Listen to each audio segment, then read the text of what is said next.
Hello, everyone, and welcome to today's webinar, Impact Investing in the Creative Economy. And with that, I'm going to turn things over to Eddie, who will introduce himself, and we'll get started from there. Great, thank you, Christine. So I'm Eddie Torres. I'm President and CEO of Grantmakers in the Arts.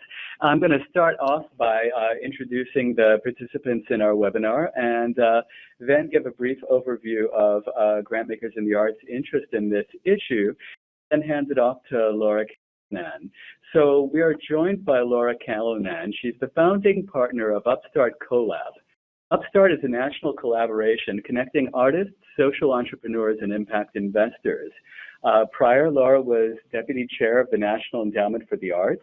Before that, she was a consultant with McKinsey & Company's Social Sector Office, senior advisor at the United Nations Development Program, and she's held leadership roles at the Prospect Hill Foundation, Rockefeller Foundation, and the Wallace Foundation, among other things. Laura will be helping frame today's conversation around impact investing in the creative economy. This conversation will also be informed by Gary Steuer, who's president and CEO of the Bonfils-Stanton Foundation in Denver, Colorado. Gary oversees $3 million in annual grant making to arts and culture in the Denver area and empowers its signature programs and initiatives to ensure they're advancing innovation, excellence, community, equity, and the quality of life. The Bonfils-Stanton Foundation is currently exploring mission-related investing through its endowment, and Gary will share insights into that journey. Ellen Friedman is executive director of the Compton Foundation in San Francisco, which seeks to ignite change toward a sustainable, just, and peaceful future. Its program strategy supports transformative leadership and courageous storytelling in the areas of peace, environment, and women's reproductive health, rights, and justice. The Compton Foundation is committed to investing 100% of its endowment in mission-related investments. I'm just going to kick off for a moment by talking about why Grantmakers in the Arts is interested in this conversation. I'm going to start with some information that we feature in the GIA Reader, which can be found on our website. This was a report commissioned by Stephen Lawrence, Arts Funding at 25, what data and analysis continue to tell funders about the field. And basically the headline of the report is that post the Great Recession, while arts philanthropy as an absolute amount has continued to rise, arts philanthropy is basically losing market share. That is to say, the percentage of philanthropy that actually goes to the arts is going down. Now, so basically with foundations, we're seeing, the absolute numbers go up, but while prior to the Great Recession, foundation was giving 13% to arts and culture, now it's about 8%. After inflation, that's about a 3% decline. And now post-Great Recession, it's not like foundations as a sector are changing strategies. So what's happening? Basically, what we're seeing is as new foundations come online, arts and culture is diminishing as a priority. So, for first half of the century, you're seeing most foundations giving to the arts. By the 90s, we're about 80%, and from 2000 on, we're at around 60% of foundations giving to the arts. And we're seeing funding patterns basically remaining stable in that the largest institutions receive the most support, museums, performing arts presenters. And, this is ultimately the story of foundations certainly playing an important role, but there's a broader story here to be told, So while we're seeing individual philanthropy increase, 14% of individual philanthropy, we're seeing a 14% increase in individual philanthropy, but the increase in arts philanthropy among individuals is only going up 10%. Corporations are giving at lower levels. And while the National Endowment for the Arts continues to see increases, for which we're grateful, local arts agencies and state arts agencies are declining in terms of their giving to the arts. Now, the reason I bring all of this up is twofold.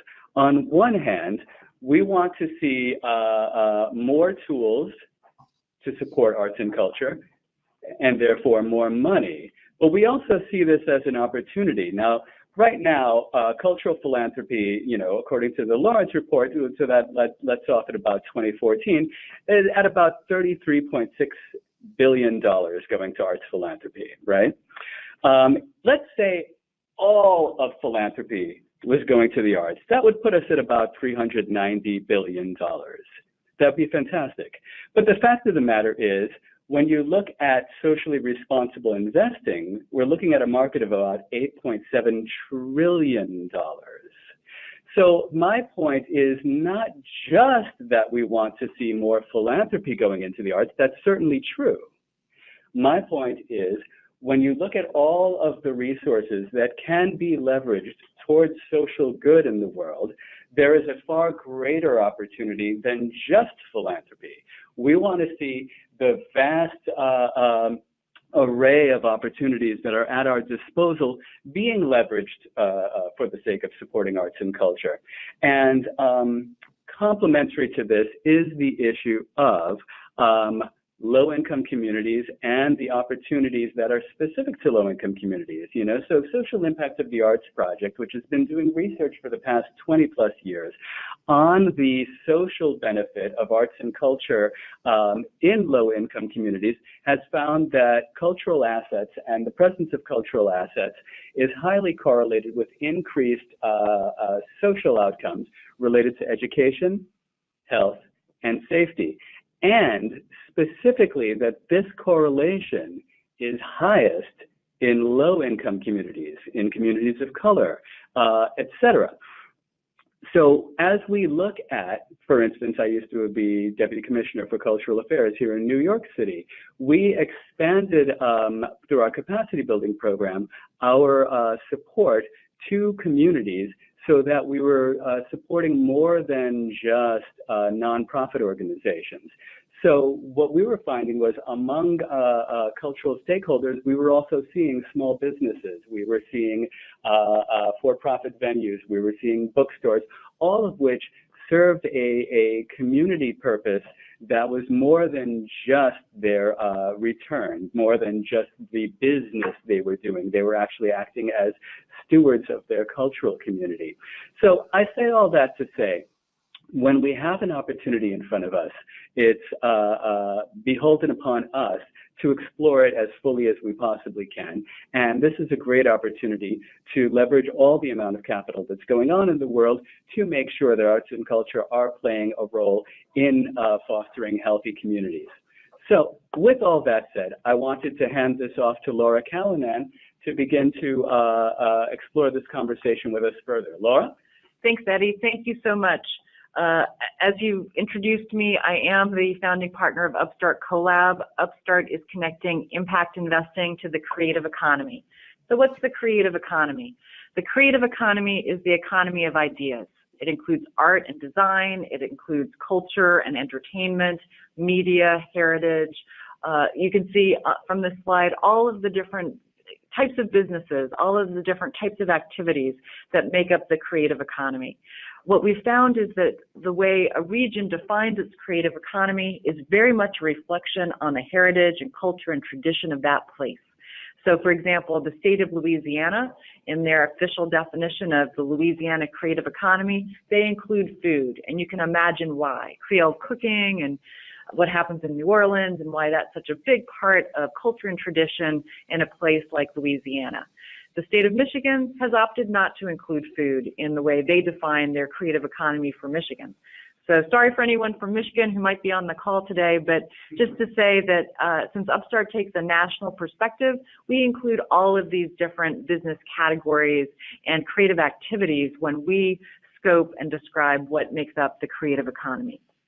The creative economy is 3% of the global economy. It's growing at 9% a year around the world. In the United States, it's 4.2% of our economy here.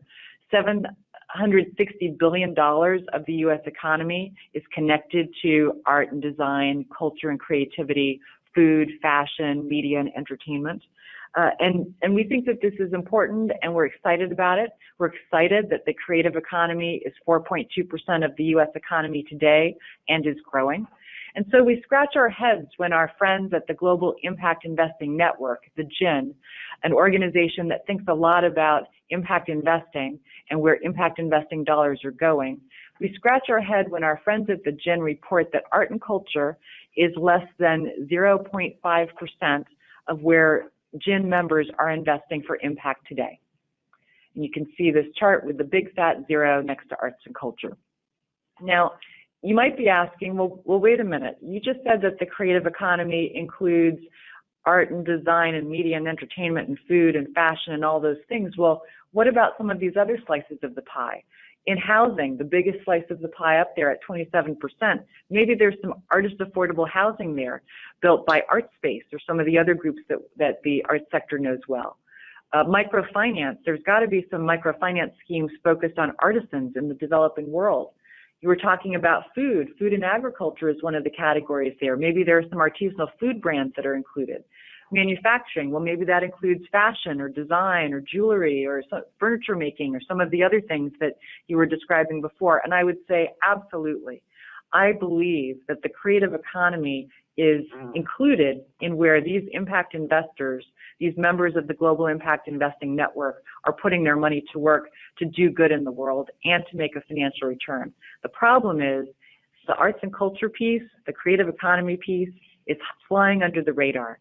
It's happening, but it's not being called out, and that makes it more difficult for potential investors who are investing for impact to target the creative economy.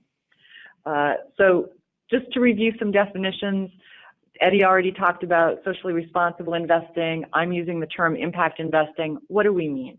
So here's the kind of the official definition for impact investing. These are investments. They're not grants. They're not donations. These are loans or equity investments or some other type of proper financial investment into companies and organizations and funds. But they are not just trying to make the most money possible. They're trying to make money, but they're also looking to generate a social and environmental impact alongside making that financial return.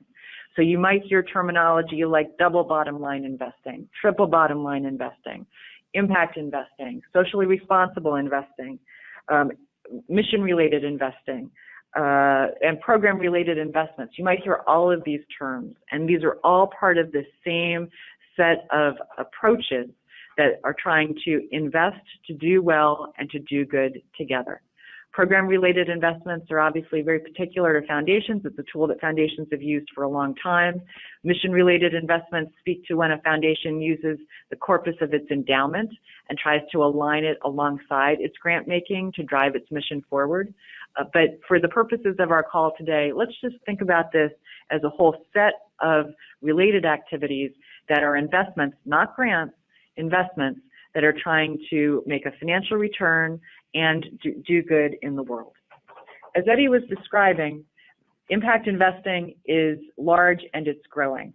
It's $8.7 trillion of assets under management in America today. You can see that that's doubled since 2012, which is just spectacular. As next-gen members are becoming more active in making decisions about their wealth and in building their financial resources, they are predominantly moving into impact investing. As more women take control of their wealth, they are moving into impact investing. So this is something that is only going to continue to grow. Impact investing has been described as going mainstream, and so this is a growing source of financial resources that can do good in the world. So why should people, like all of you on this call who care about arts and culture, care about impact investing? Because, in the words of the great American bank robber Willie Sutton, that is where the money is. $8.7 trillion assets under management doing impact investing in America today, compared to the $390 billion with a B, billion dollars that is deployed philanthropically in America on an annual basis. So to me, it's very important that people who care about the future of arts, culture, heritage, creativity, particularly in communities that may not have maximum resources of their own. People who care about these things need to be thinking about how impact investing can be tweaked and redeployed and applied to activities in the creative economy. UpStart's done a bunch of research in this, and we started with our colleagues in the community development space. Folks like you see on this slide who are community development finance institutions. These are effectively nonprofit banks that are tasked with bringing financial resources into low-income communities that don't typically have great access to conventional capital. And reaching out to the folks on this slide and many others like them, we started a conversation about a year, 18 months ago to say, what are you doing in the creative economy as part of your comprehensive strategy to work in low-income communities? And the first answer we got from groups like LISC and Enterprise and Coastal Enterprises, et cetera, was to say, well, that's not really what we do. We're not here to focus on arts and creativity. We build affordable housing or we make small business loans. And we asked them, okay, we get that, but do us a favor and really dig into your portfolios and into the projects that you've been investing in and come back and tell us what you find. And across the board, everyone's come back and said, you know what? We actually have been doing a lot in arts, culture, design, creativity. Some of it's been encouraged by the efforts that foundations have taken the leadership on to promote creative placemaking and to provide some resources so that groups working in low-income communities can provide technical assistance and be a little bit more mindful, hire a dedicated staff member, et cetera, to be thinking about creative placemaking and what that means as part of comprehensive community development. But overall, what we're finding is these groups have been investing in creative places. They've been investing in creative businesses. Some of the creative places have been nonprofits, but not all.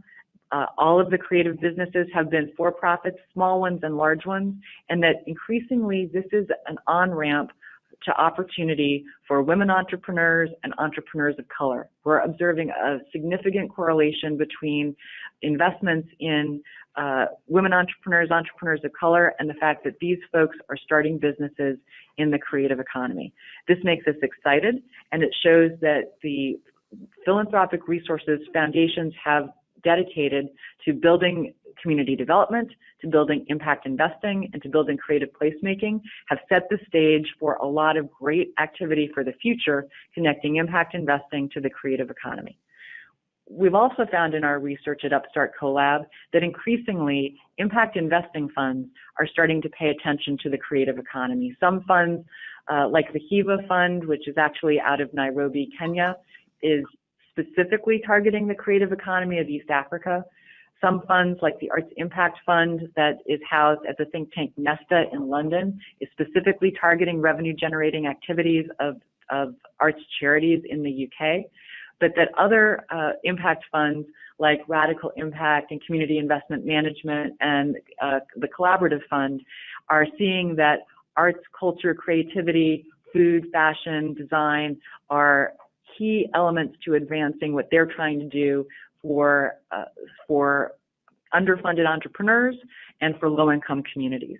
So we think that there is starting to be a groundswell of early attention focused on the creative economy, aligning with impact investing, which means for us, it's the perfect time to introduce what we call a creativity lens. If you're familiar with gender lens investing, we're borrowing from the experience of investors who prioritize women and girls. And why do we call it a lens? Because what does a lens do? A lens helps you to see. It brings things into focus. It's a viewfinder. And what we want folks to be able to do is see what's already been happening, the track record and the experience for investing in creative places and creative businesses, and to see the potential for this going forward. Now, you're probably on this webinar today because you care about arts and culture first and foremost. I'm putting it in this frame of creative economy, in part because when you talk about impact investing in the arts, people get confused. They're like, how do you invest in a ballerina? How do you invest in a bassoon player? And part of the reason is that we know that creative people, they don't stick in their lane. They might train in art and design, but then they end up opening a bakery, or they open an architecture business, a design and build business. or they start a music festival, right? And so they branch out into different ways of taking their creative tools and looking at the problems they see around them and starting to attack and address those issues. But what I'd like to do quickly is just share 3 examples that really demonstrate how folks who train in art and design are able to benefit when impact investing dollars flow. So I'm going to start with Meow Wolf. This is 140 artists in Santa Fe, New Mexico. They came together. They took over an abandoned bowling alley and they turned it into a phenomenal immersive art experience. 400,000 visitors to Meow Wolf last year, $9 million in revenue, $1 million from the gift shop alone. This is the most Instagram site in the state of New Mexico. The state has done an economic impact analysis and predicts that in 10 years, Meow Wolf will contribute $350 million to the economy of the state of New Mexico. Meow Wolf is a registered B Corporation, which means it's a for-profit company that is committed to promoting good things for the environment, good things for their workers, and good things for their communities. They're currently raising $20 million of debt and equity from impact investors to expand to Denver, to Las Vegas, and then a few other cities beyond that. So this is an investable opportunity. It's absolutely aligned with impact, and it is founded by artists, and it ensures that the artists that are participating have quality jobs, they have health insurance, they are making money off their ideas, and they're in control of the content that they are creating. And they're doing it in a way that benefits themselves as an artist community and other members of their community as well. Eline Media is a producer of social impact video games, and I'm going to highlight just one of their titles, the game Never Alone, which they produced in conjunction with the Cook Inlet Tribal Council of Alaska. This is a video game that leverages a traditional story, a traditional Native Alaskan story. Young girl and her pet fox go out into nature to find the source of the endless snowstorm. The game is narrated in a traditional Alaskan language with English subtitles. The music in the game, the artwork in the game, all of it was produced with artists from Alaska, Native Alaskan artists. This is a way to use a really modern medium of the video game, not just to preserve a traditional culture for the young people in Alaska, but to communicate and share this culture with young people around the world. So this is a platform for producing video games, and it's not just techies who are part of building a video game, it's artists as well. And this is a phenomenal example of how world games can preserve and share traditional cultures and the artwork and the music and the storytelling that's been part of those cultures for centuries. And just our last example, a really familiar platform known to a lot of creative people, Kickstarter. So Kickstarter is also a registered B Corporation. Again, an example of a company that's committed to doing well and doing good as it grows. Obviously, this is a platform that allows billions of dollars of capital to flow to millions of projects that creatives are starting all around the world. More money is going through Kickstarter to support creativity than even our National Endowment for the Arts. And for Kickstarter to continue and to grow as they attract investment capital, again, they're attracting that from impact investors. So this is an example of how impact investors are helping to build the ecosystem that allow creative people to thrive, to be able to build their ideas and build them to scale. So that's just a quick snapshot of what we are seeing as the opportunity and the potential for impact investing in the creative economy. I'm excited now to hand this over to my colleague and friend, Gary Steuer. So Gary and the Bonfils-Stanton Foundation are early in their exploration about what it could look like to bring mission-related investing to the arts community in Denver. And I know a lot of you on the phone are also early in thinking about and exploring what's possible. So I think you'll find a lot of great tips and things that you can relate to as Gary describes what's happening in Denver, Colorado. Gary, over to you. Okay, thanks, Laura. Well, as Laura said, my role here is to be the sort of newbie, which may be the same place that many of you are in. So first, a little background on the foundation. Our name comes from two people, May Bonfils and Ed Stanton. May Bonfils, her wealth and her name came from her father, Frederick Bonfils, who was co-founder and publisher of the Denver Post in the era when one could actually make a lot of money from a local newspaper. And her husband, Ed Stanton, was a prominent designer, kind of ahead of his time in the sense that he designed lots of different things. He was trained as an industrial designer. He did landscape design, architecture, interior design. And the foundation was established on May's death in 1962, but really didn't begin grant making in earnest until the 80s. And I won't go into the whole history of the foundation. You can go to our website and get more info, but Ed Stanton was actually about 30 years younger than May, hence the gap there.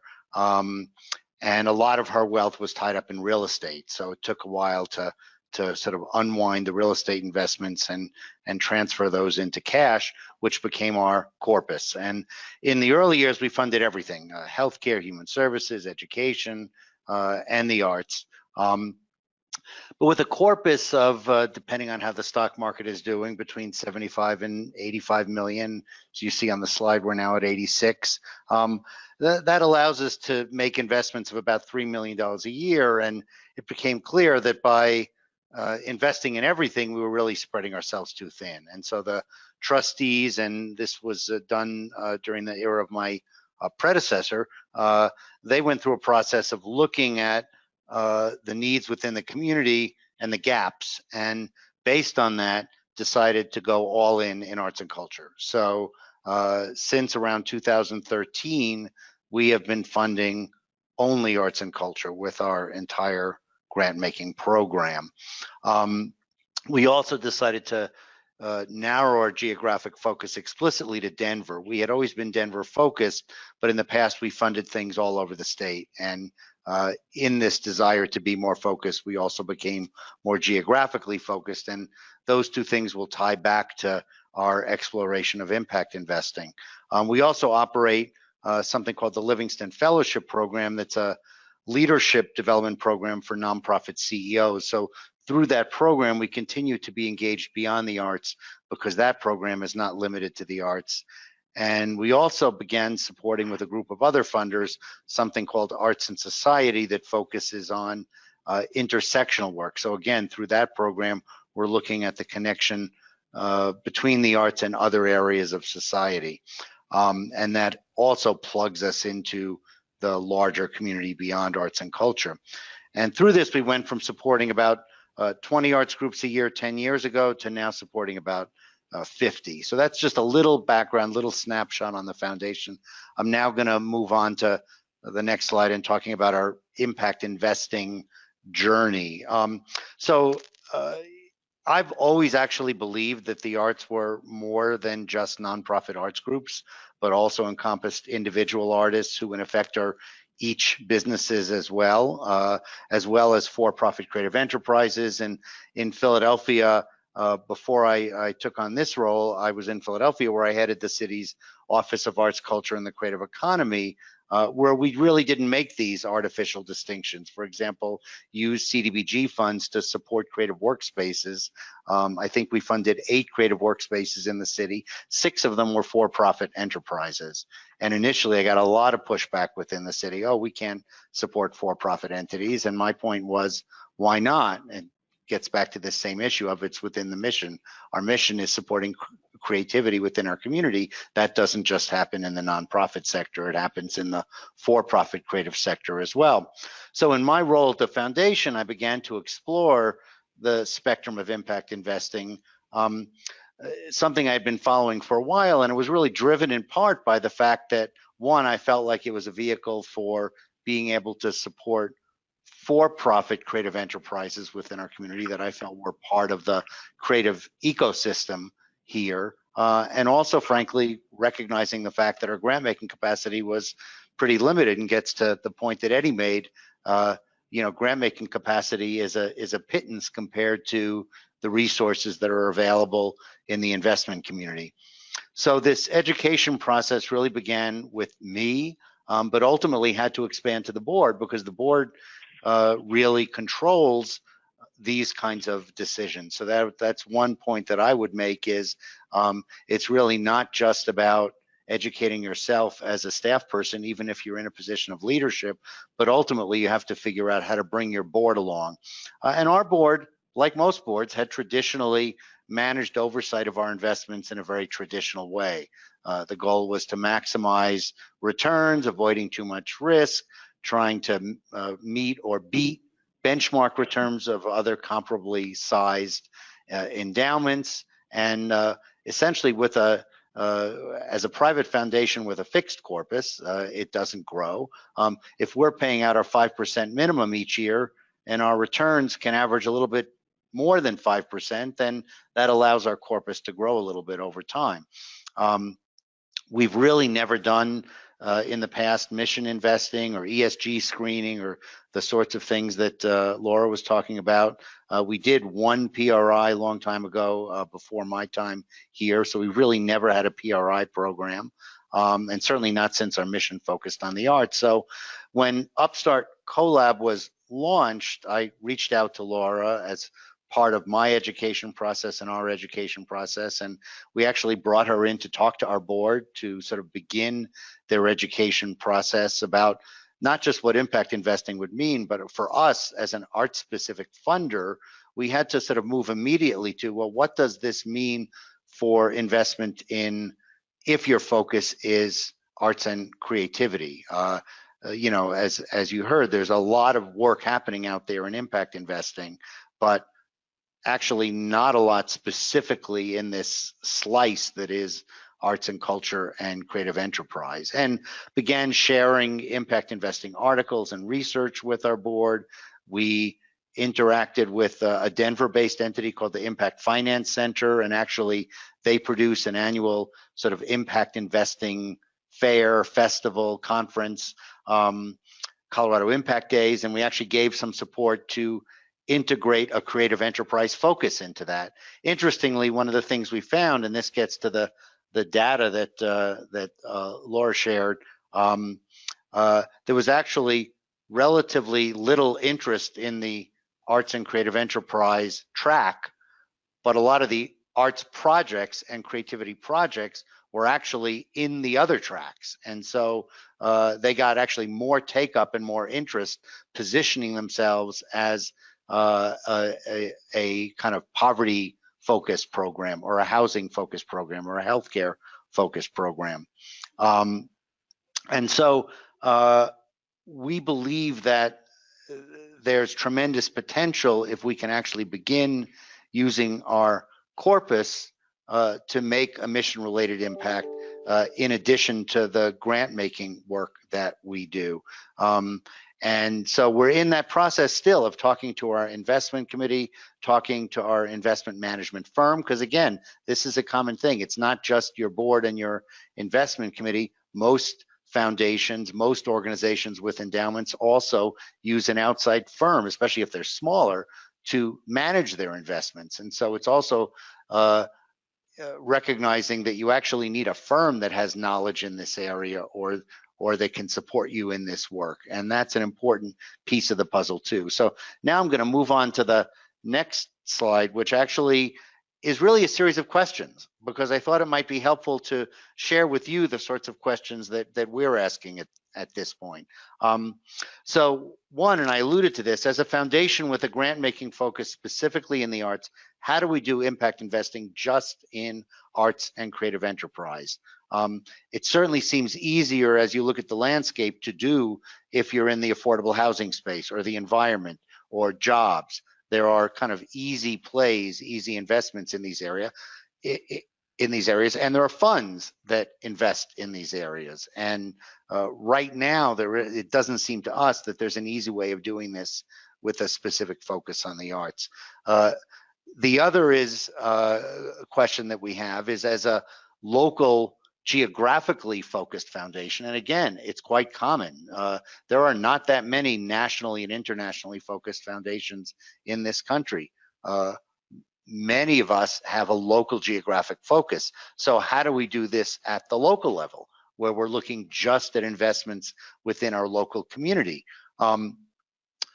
Also, all of our other investments are essentially in different kinds of funds, not individual companies. We're not putting money in a specific company. And again, this is fairly common with endowments and foundations. Our asset allocation divides investments across multiple funds with different fund managers. And this means that there's relatively little risk associated with failure of any individual investment, because each fund is invested in so many different opportunities, so many different businesses. So our risk is spread. And the question is, how do we diversify risk in that same way with impact investments focused in arts and creative enterprise? Also, these funds aggregate capital from many investors. And we recognize that our level of investment in this area would not be enough to really spread investments across multiple opportunities. So is there a way to aggregate capital from multiple investors locally to allow us to then invest collectively in a pool of opportunities? So that's a question that we're asking. If that thing doesn't exist, can we play a leadership role in creating such a pool of investors? And then how do we identify the opportunities? And one question we ask too is if the local focus becomes too limiting, the reality is that we don't apply a geographic screen to any of our other investments. So if we were able to have the opportunity to invest in arts and creative enterprise investments that weren't local, we're still getting part of our mission return because they're arts and creative enterprise, even if we're not getting our local return. So that's a question we have as well, is how do we move, if we can't put these opportunities together at the local level, how do we move our board to a place where they can accept that we can get sort of a partial impact return by being able to focus on arts and creative enterprise, even if it's not locally focused. And really, the other big area is this whole issue of a returns trade-off. Historically, in the past, traditional investors viewed mission-related investing as something where you were accepting a lower than market rate return to get a mission return. So you were saying, okay, we'll put money into this thing. It will, if the market returns are 7%, we're gonna assume we're gonna earn 4% on our mission-related investing, but we're gonna assume we're getting a mission return that somehow makes up for that loss of grant-making capacity. And again, this is still a mindset that our board has, or many members of our board, where they're not quite convinced that we don't have to accept a returns trade-off in order to do mission investing. So that's been really a part of the education process as well. And Laura alluded to kind of this, there being a full spectrum of opportunities here within this kind of broad area of impact investing. So I'm going to close by just giving an example of a PRI, a program related investment, because I think in many ways PRIs can be sort of almost like the gateway drug to get boards to begin to understand how we can be using our corpus in different, more strategic ways that can have an impact return. So I'm going to talk now about a PRI that we made to the Museum of Contemporary Art. So we've been longtime supporters of Museum of Contemporary Art Denver. Right before the recession in 2008, they embarked on a really ambitious new building project. It was actually the first building in America designed by the architect David A.J. And obviously, given the timing of things, their fundraising really kind of slowed to a crawl, but they had to complete the capital project, and they ended up taking out $12 million in bank debt, which for them was a huge amount of debt. And in retrospect, they essentially locked in what we would view now as a very high interest rate. The result of this was that debt service was eating up about a third of their operating budget, and really, frankly, preventing them from fulfilling their full potential as an institution. They have a really dynamic, great director at the museum, and they were just not able to mount as many original shows as they could. They weren't able to engage in proper development activities, marketing and communications activities. And this is something that really concerned us as a funder that cared a lot about the institution and wanted them to fulfill their potential. So we were able to participate and really play a leadership role in assembling a consortium of funders, foundations, and individuals that with a package of PRI loans and grants was able essentially to pay off the bulk of this loan or to take it out with lower interest debt. And so some of it was paid off in a straightforward way through grant funds, but a big chunk of it was actually replaced with much lower interest debt. The result of this is that their debt service was brought down by $500,000 a year. Our piece of this was a $1 million PRI loan at 1% interest, with interest only during the early years of the loan.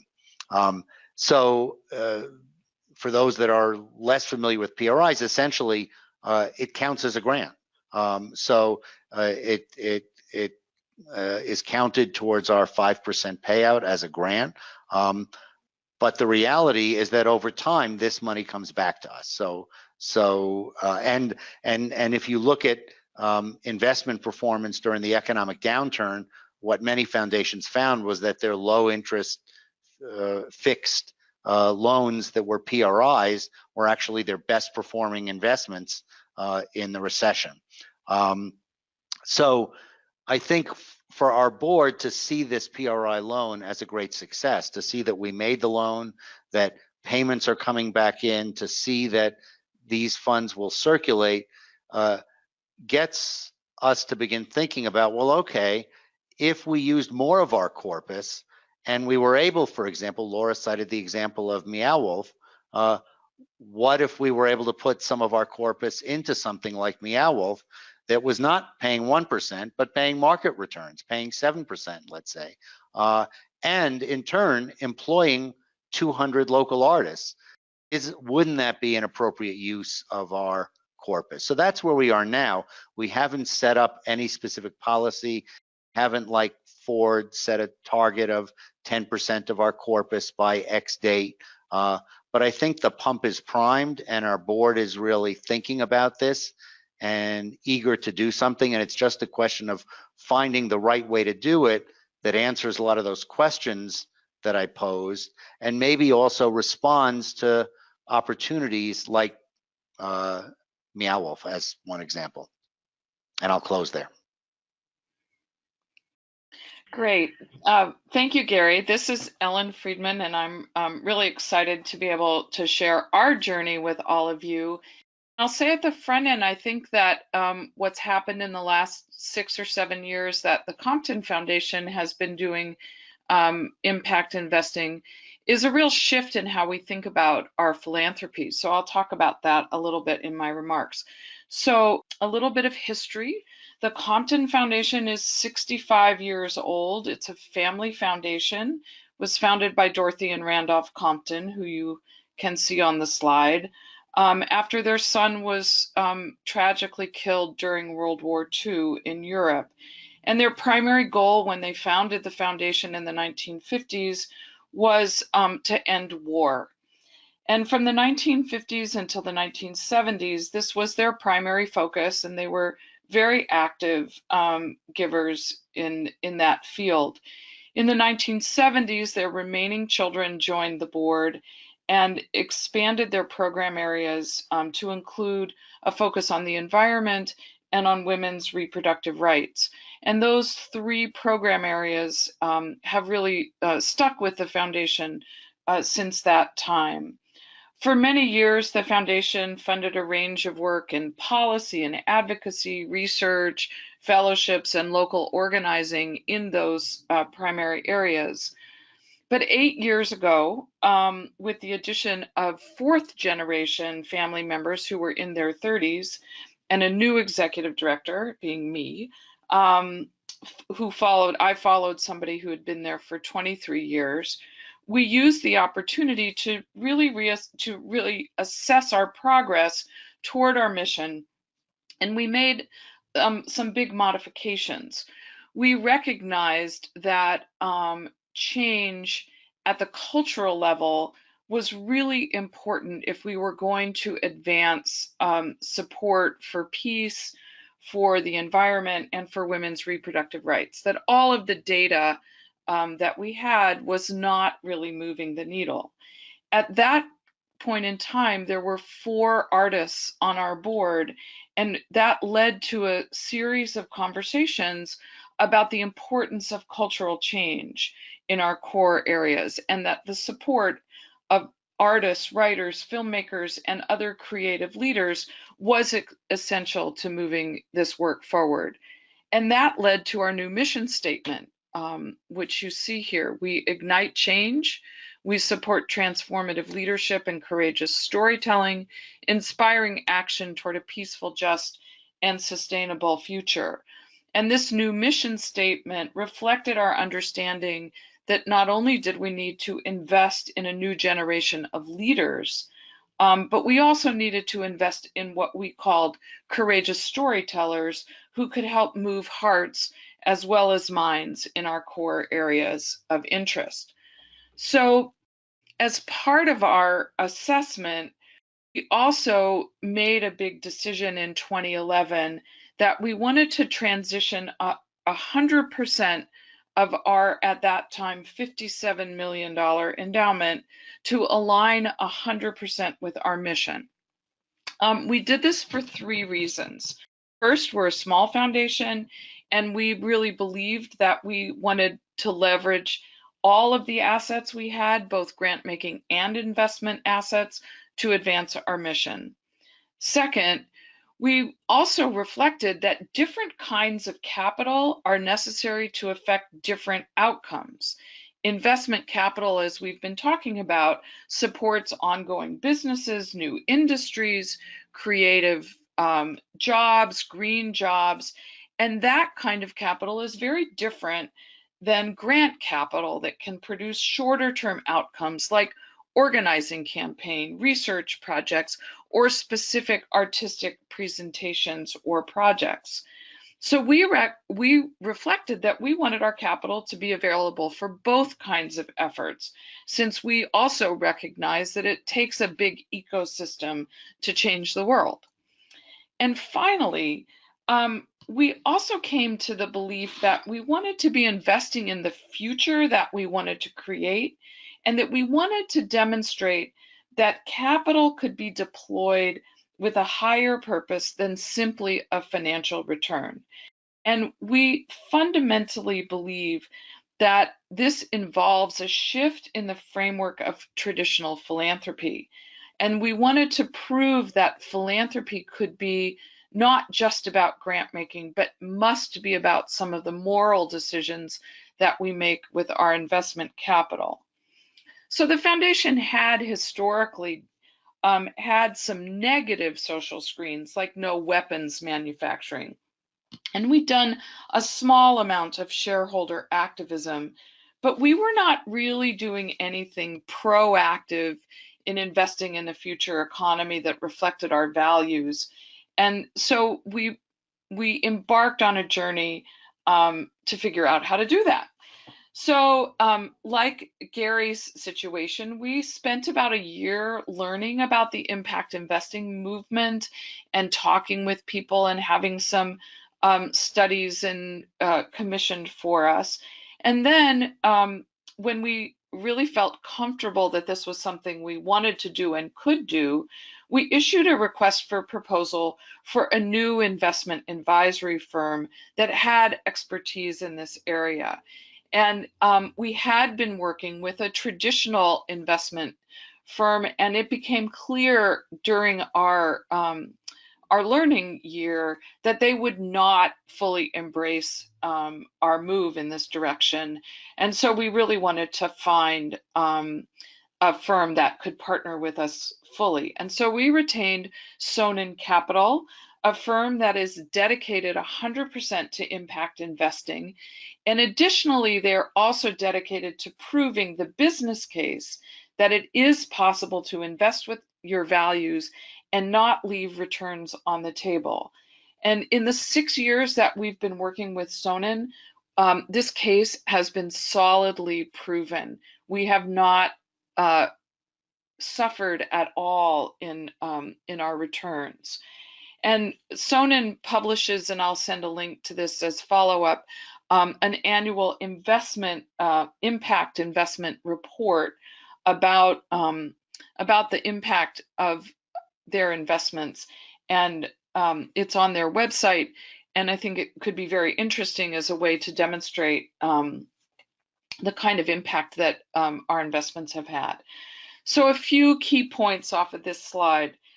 In the beginning, I think impact investing has largely been focused in the green economy. And it's been sort of what I would call the low-hanging fruit. And much of our portfolio has been invested in that work.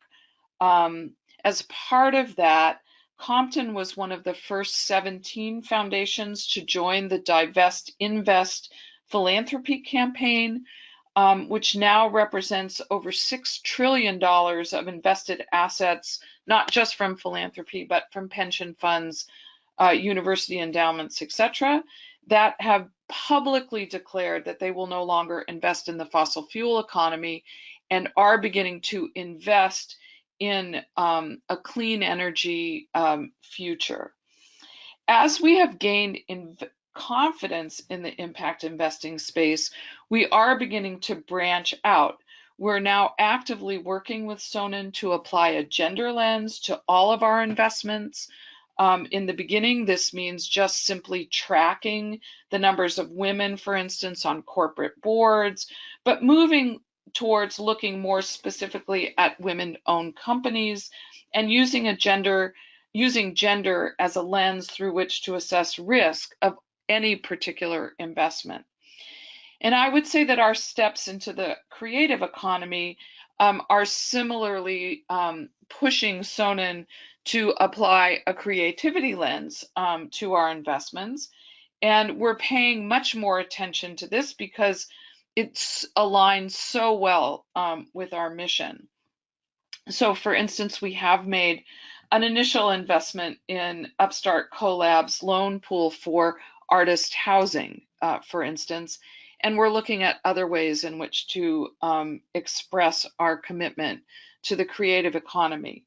I will talk about two investments in particular that may be of interest to folks. The most concentrated investments in the creative economy that we've made to date have been in the areas of documentary and feature film.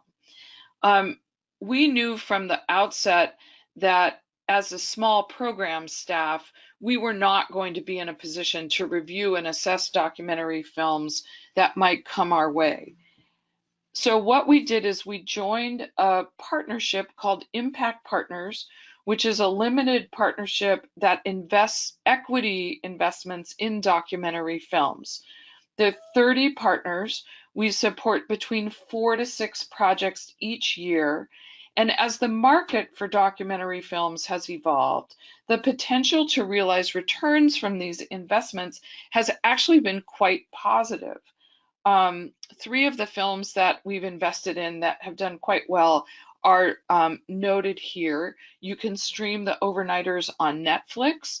The Eagle Huntress was in theaters for an extended run and was on a short list for Academy Award nomination. And next week, Won't You Be My Neighbor, about Mr. Rogers, is about to hit the theaters and has already received enormous positive press. It will be on PBS as well in the fall.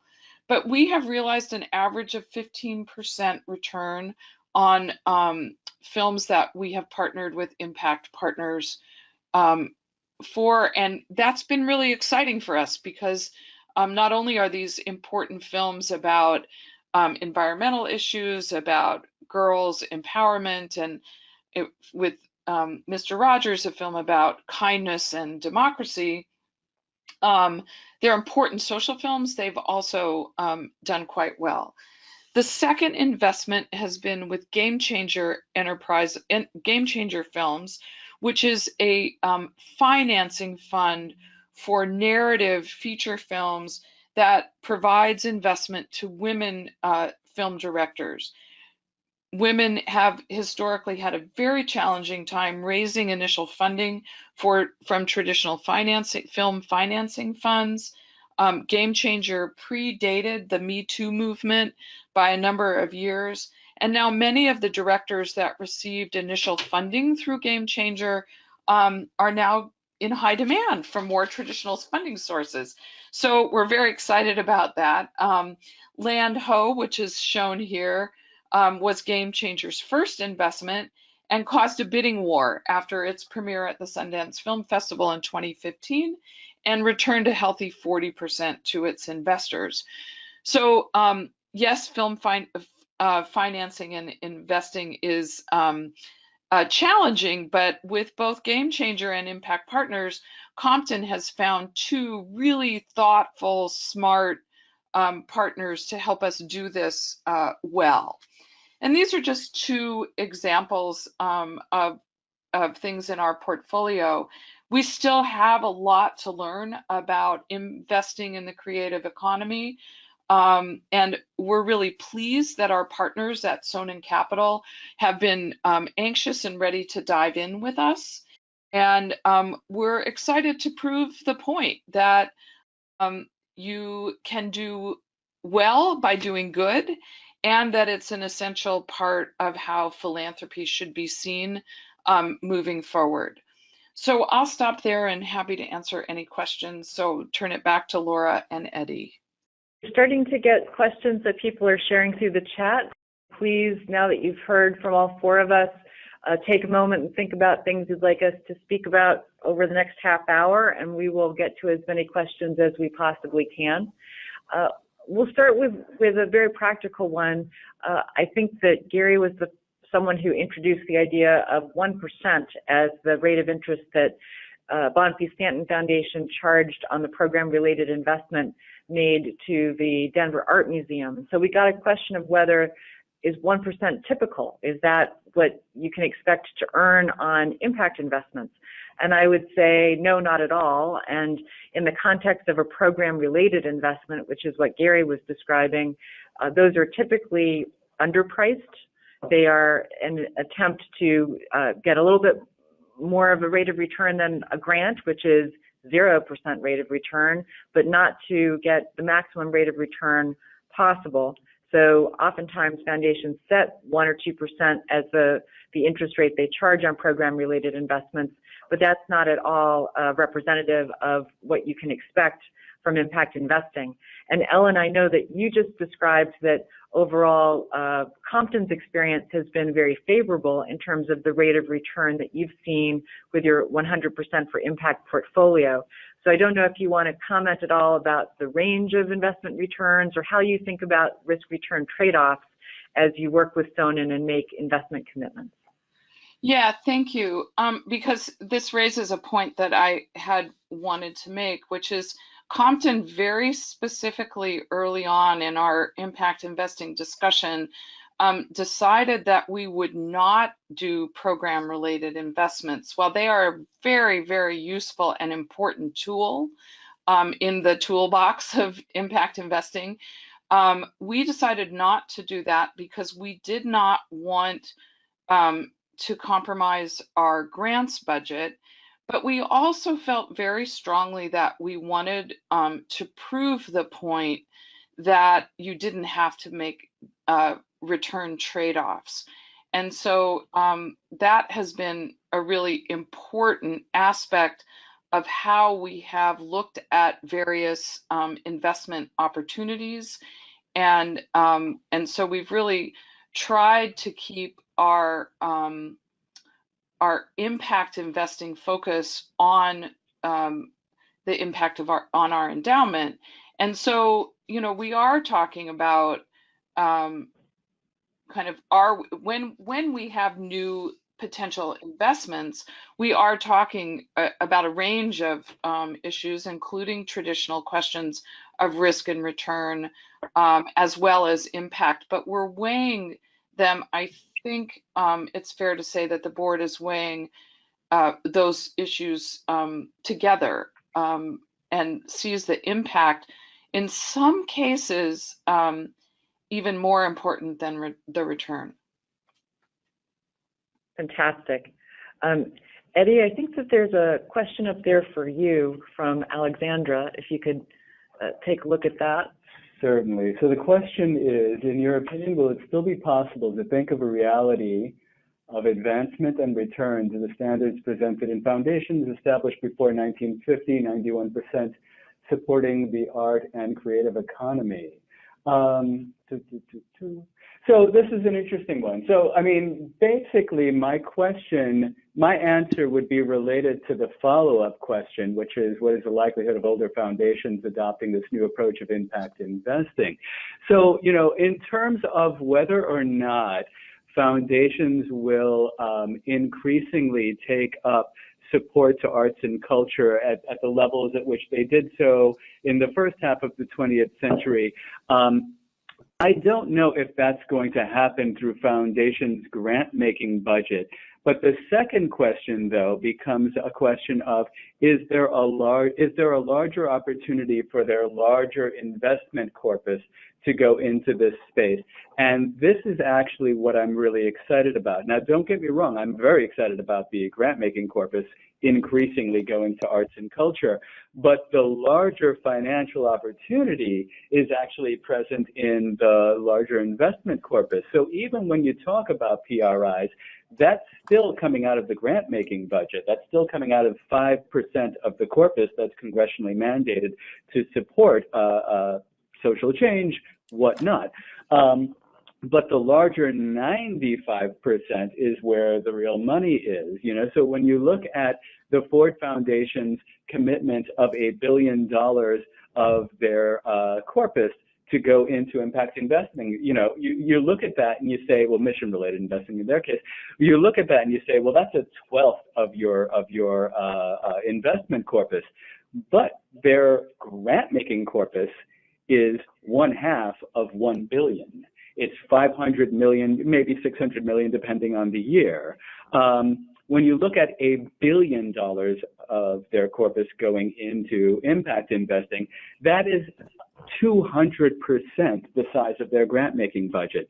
So that's where you get real meaty opportunities. Even if it's only a fraction of that that's going into arts and culture, you're still looking at a much larger amount than their grant-making corpus. And that's true of foundations in general. So that's where I see the really rich opportunities there. Again, I'd love to see more of people's grant-making budgets go into arts and culture, but there's no reason we have to be exclusive to that source of money. We have a question about how to gauge, how to measure the impact of investments in the creative economy.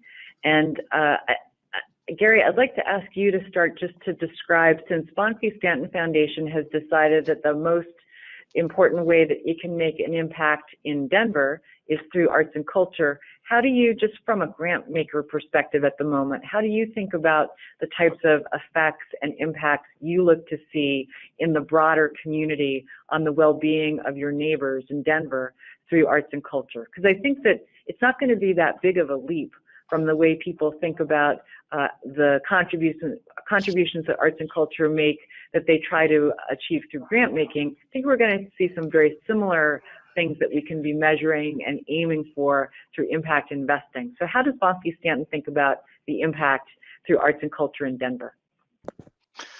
Sure. Well, it's a great question, and for us, it's something that we're, I think, constantly grappling with, because you know, it really is a question that operates on two layers at once. So obviously with each and there are analogies to how we then translate that into impact investing. So at the sort of base level, you're obviously looking at impact of individual grants and how you measure the impact of that investment that you're making in an organization.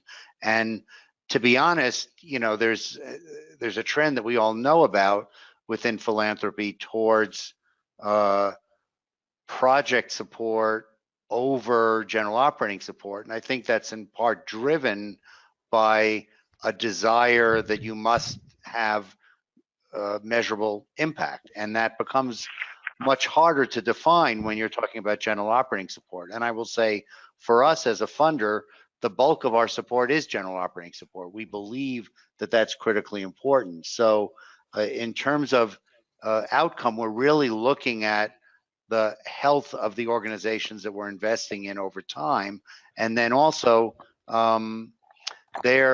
increasingly their path in representing the values that we think are important, like equity. What is the progress that they're making? How is it that we can help them? And then you have the kind of larger environmental issue, because as a locally focused funder and a funder that's investing in a very broad portfolio of institutions, increasingly we're looking at measuring our impact by the entire community. So what is the health of the cultural sector within our community?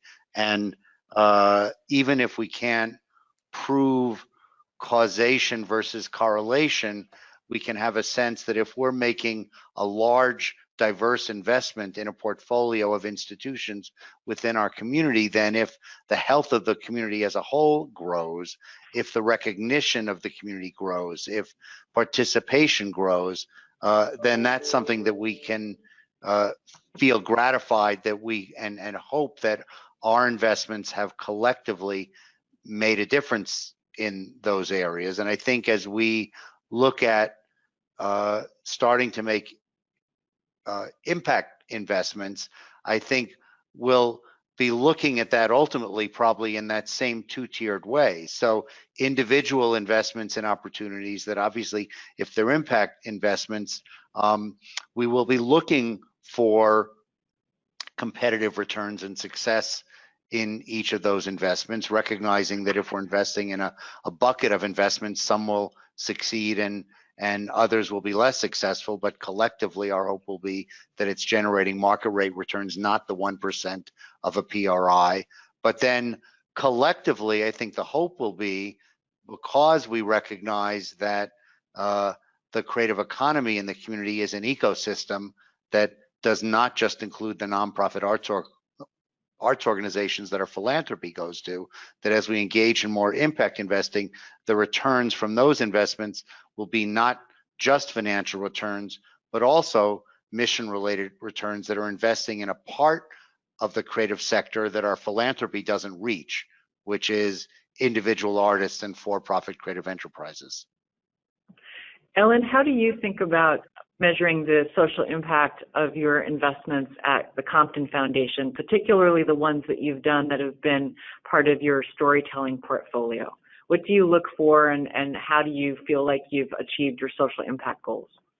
Yeah, so I think that in the film area, this is something we've thought a lot about because it's two-tiered. One is as we make equity investments and films are bought for, in a marketplace, that goes to the benefit to filmmakers who have better revenue streams. And so in some ways, having a marketplace for films creates more opportunities for documentary filmmakers. That's different, no less challenging, but it's different than having to go to 100 foundations to put together the budget for a film. And one of the filmmakers that we have, actually we initially supported many years ago with a small grant for a film. They became impact partner supported for 2 films of theirs, and now Netflix has hired them to do some documentary film work for them. And so what that shows is that through first grant, but then equity support, that they've been able to continue their careers in a way that lends to much more stability. The second is that when a film like Eagle Huntress is in theaters for 6 to 10 to 12 weeks, playing to packed audiences, you reach a constituency that often traditional means of documentary film distribution do not reach. And so that means that people working on issues related to girls' empowerment, for instance, have the opportunity to be exposed to a much wider audience, often in places that traditional NGO partners might not reach. And so I think that it both broadens the audience and helps to create opportunities that weren't there. So I'll jump in and just share a little bit from the UpStart collab perspective. As we're talking about people who are already doing impact investing and convincing them that they want to include the creative economy in their portfolio, we're starting off by showing them how the creative economy is a way to get more of the social impact that they already want. So if they already care about the environment, if they invest in sustainable fashion or sustainable food, they're going to be doing something positive for the environment. If they are very focused on workers and fair trade issues and they invest in ethical fashion, they'll be supporting companies that are treating their workers well. If they invest in B corporations in the creative economy, they'll be supporting companies that treat their workers well. If the investor cares about women and girls, you heard Ellen talk about gender lens investing. They invest in an ethical, sustainable fashion company. Since the majority of workers in the garment industry around the world are women, they would be advancing their goals towards a gender lens. And so we're starting the conversation there to say the creative economy is a way to get more of that social impact that you already want, and you can measure it the way you're already measuring impact in the rest of your portfolio. In a few years, when creative economy is a big deal and every impact investor is already familiar with it, I'm excited to come back and expand the conversation to talk about the things related to social cohesion building and quality of life and well-being, and some of the very special things that we all know that art and culture and heritage can contribute to community. Some of the things Eddie was talking about in terms of the special role the cultural institutions play in low-income communities in particular. So I think that there's a big potential to, frankly, influence how all impact investors think and measure the impact that they're aiming for, and that the creative economy is the place to initiate that conversation. But in the short run, just the low-hanging fruit is to talk about how impact investors can achieve the impact that they already want in more better ways by supporting opportunities in the creative economy. We have a question from Laurel asking if you've seen any examples of impact investing for arts in the restorative justice space. I haven't, but there are a few other things that are sort of connected to that, and a few that I'm sure are already on people's radar in terms of trying to address criminal justice reform, for example. I think people are familiar with the fund that Agnes Gund helped to catalyze, the Art for Justice Fund, as a way, people think about it as in the context of impact investing, though there are a lot of attributes that are more traditional to philanthropy. But I think people were excited about the opportunity to unlock trapped assets in the form of a piece of art that was sold as the beginnings of funding a $100 million fund that's focused on criminal justice reform. So I think that that's a very interesting place if you're thinking about broader criminal justice reform issues. I also know that there are some investable art-related opportunities connected to issues around addressing chronic homelessness, which also is part of a bigger conversation about the underserved communities. I'm thinking of Art Lifting, which is a group out of Boston, an investable opportunity that works with people who are formerly homeless or people with disabilities, so that they're making artwork and able to sell it through a platform that allows them to reach buyers and investors. And I'm also thinking about here in New York, there are some examples of affordable housing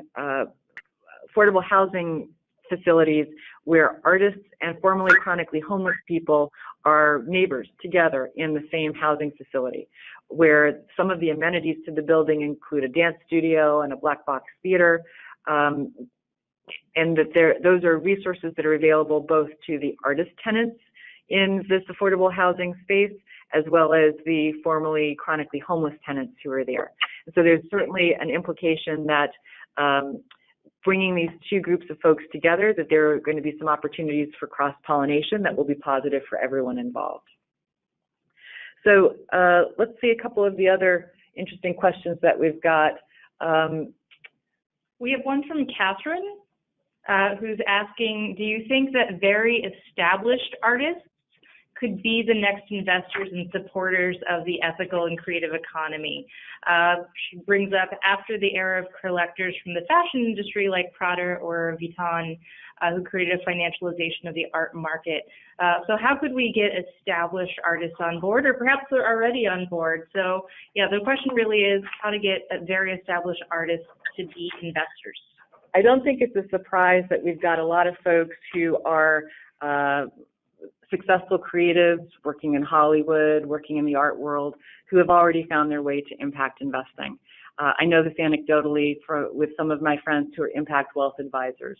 So what I'm excited for, and this is something that UpStart is looking to help usher in the foreseeable future. I'm excited for that impact investor who's a creative person who decides that they want to be sort of the leader, the ambassador, person who really makes that a big part of their brand and what they're known for. And I think that's going to be a very exciting way to open a door to bring more folks into impact investing who already deeply believe in the power and the potential of arts and culture to make really great things happen in the world. So stay tuned for that bold-faced name from music or Hollywood or the visual art world, who we're hoping will be helping a lot of people pay more attention to the potential for arts and culture and impact investing to go together. We've got a question. Yeah. This is Gary. I just wanted to interject on this question as well. I think kind of related to the issue of can successful artists with wealth be a part of this investment movement, I would add to that cultural institutions with their own large endowments. This is not just foundations, but if you look, collectively, how much wealth is tied up in the endowments of our major cultural institutions that, again, is largely invested in traditional ways without any focus on creative enterprise or art in how they, or any other issue areas in how they invest their funds. I think one would hope that there would be a specific interest among those funds, those investors, to invest in creative enterprise. Gary, while you've got the mic, why don't you talk a little bit about how you think about differences between grant making and impact investing? Clearly, this is something you all have been thinking about and, as you described, talking about with your board. So what are some of the things that you see as the biggest differences and what it would take within your foundation to make impact investing part of your toolbox? Yeah, well, I think there, as you referenced, there's sort of two different tools. And I think one of for us, the appeal of looking at this is recognizing that unlike a community foundation, we don't raise money. Our capacity to make a difference in our community does not significantly grow over time. Our corpus is roughly the same level that it was many, many years ago. I will make one clarification though, which is that there was a reference about doing a PRI coming out of your grant money. In our case, the $1 million that we provided as a PRI to Museum of Contemporary Art, we were very intentional that was in addition to our 5% payout. So we did not take it out of our grant making capacity that year. In effect, we over distributed that year. So I think there are different ways you can approach how you do PRIs where it's not part of your grant making. I mean, technically it is, but in terms of how you consider it, it doesn't come out of your grant making capacity. It's done in addition to that. And I think for us, the big opportunity here is looking at our corpus, looking at that $80 million and realizing that, and again, this gets to the point that Eddie was making and you were making, Laura, if we are able to invest, let's say 10% of that in mission focused investing. And I'm not gonna, I think for us, it probably is unrealistic to say we could go 100% as Compton does, again, because of our narrower philanthropic focus. I just don't see us being able to go all in. But let's pick a number and let's say 10%. If our corpus is 85 million, 10% is $8.5 million that's being deployed in our community, supporting creative enterprise and artists and creative businesses, whereas our grant making capacity is $3 million a year. So that's close to triple of our grant making capacity. And so I think if we are able to do this, it will significantly increase the impact that we're able to have in our community.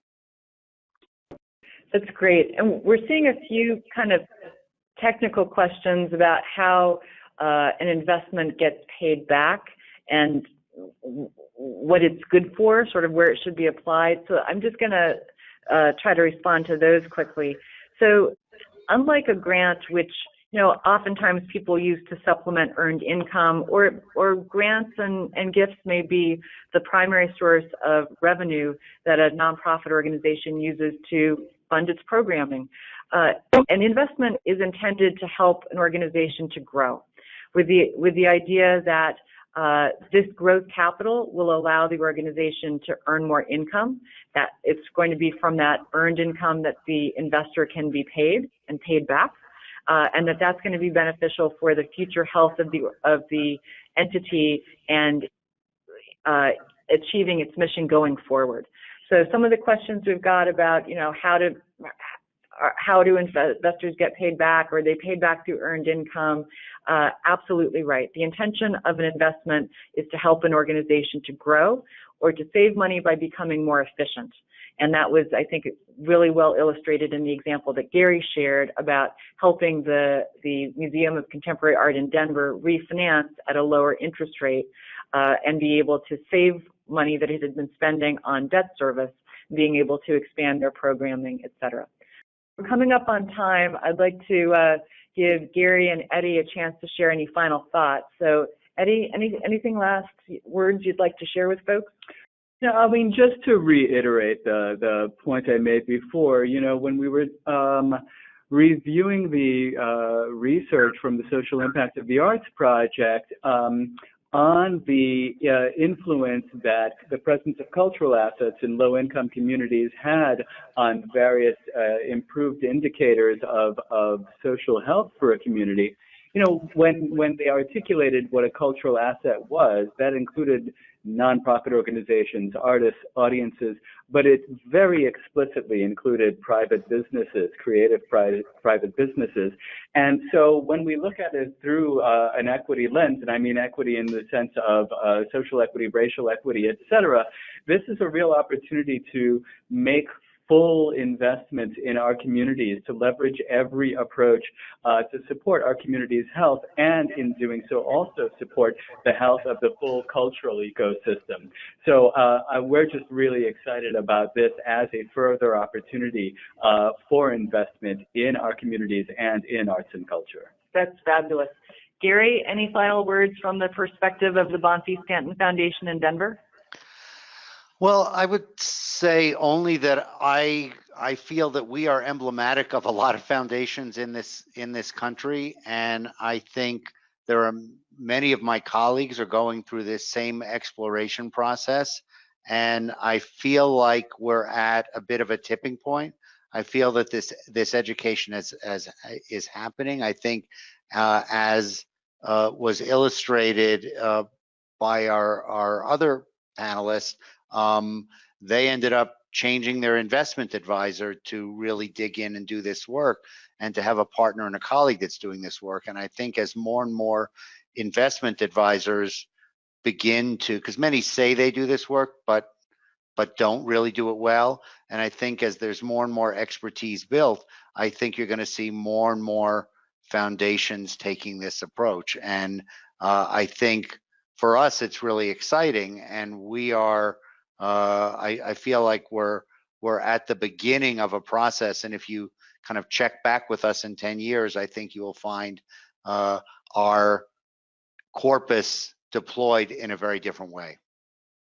And Ellen, just any final thoughts or closing remarks that you'd like to share with the group from the perspective of the Compton Foundation being invested 100% for impact and finding exciting ways to include storytelling and film and the arts as part of that portfolio?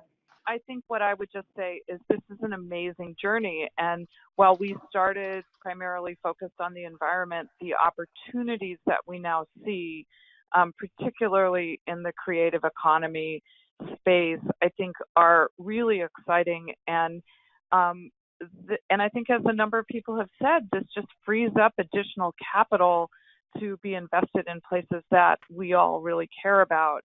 And having good partners, having good information, and thinking differently about how to use our capital, I think is an incredible opportunity and very, very exciting, frankly, for board members to see how capital can be deployed in lots of new and different ways. That's great. So on behalf of UpStart CoLab, I would encourage anyone who's been stimulated by the discussion today, please visit our website. We're trying to be a go-to spot for a lot of information on this subject. Hopefully, the information you'll find there will be useful if you'd like to learn more. And certainly feel free to reach out to me, Laura Callanan, or any of us at UpStart if you've got more particular questions or think this is a conversation that you'd like to engage on at your organization.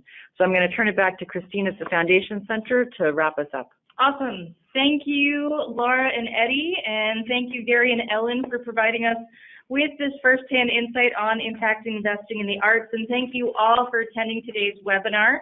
As you can see on our current slide, we very much hope that you keep in touch via social media. So on behalf of Foundation Center, our hosts and our presenters, thank you for joining us today. And if you like this webinar, we hope that you'll join us again soon. Have a fabulous rest of your day, and also be reassured that we do have a number of questions that we've kept track of that you posed in the Q&A that we weren't able to get to, and we will be circulating a Q&A document within about a week with answers to those additional questions. So you can be on the lookout for that via email as well. So thank you, everyone. Have a fabulous day.